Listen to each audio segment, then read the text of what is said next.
lights and doors were barred and all the windows fastened down. I had spent the night in sleeplessness and rose at every sound, half in hope of sorrow and half in fear the day would find the soldiers breaking through to drag us all away. And just before the sunrise, I heard something at the wall. The gate began to rattle and a voice began to call. I hurried to the window, looked down into the street, expecting swords and torches and the sound of soldiers' feet.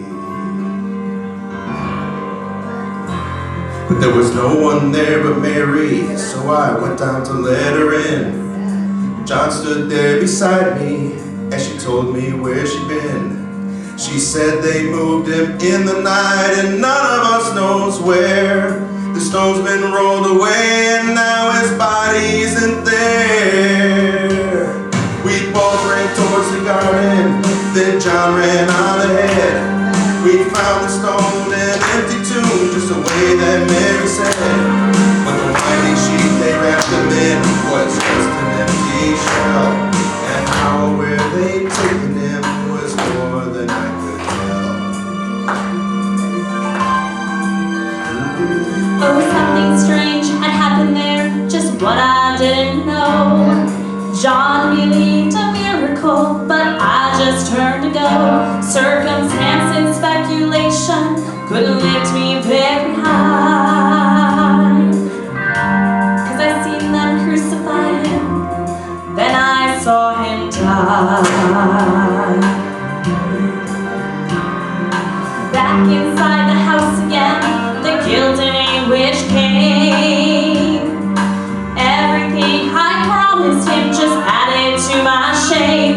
When at last it came to choices, I denied I knew his name. And even if he was lying, it wouldn't be the same. But suddenly the air was filled with the strange and sweet perfume. Light came from everywhere and drove shadows from the room. As Jesus stood before me with his arms up open wide,